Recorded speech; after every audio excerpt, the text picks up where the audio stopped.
Le rôle d'un administrateur réseau est d'assurer l'évolutivité, la maintenance et le bon fonctionnement d'une infrastructure réseau au sein d'une société.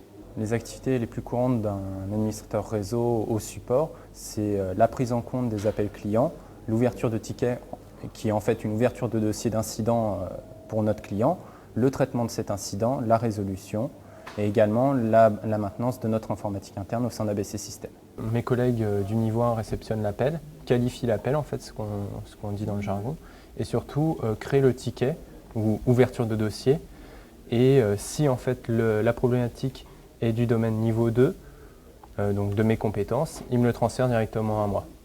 J'ai suivi une formation axée professionnelle en passant par un bac pro, un BTS et une licence pro en alternance.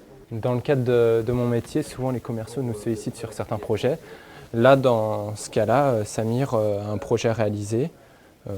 Moi, clairement, j'ai besoin de toi, j'ai besoin de tes conseils. J'ai cette infrastructure, il faut qu'on puisse mettre en place un firewall.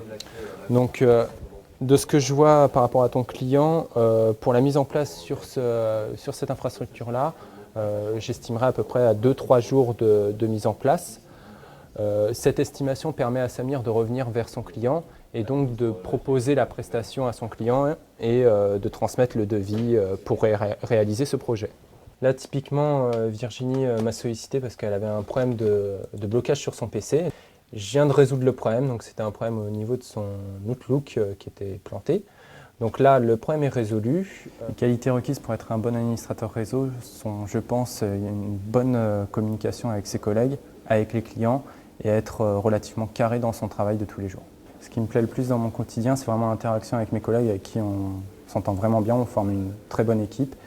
Les aspects les moins plaisants qu'on peut rencontrer dans ce métier-là, c'est la pression liée à certains dossiers clients et également la pression de nos managers ou de notre direction.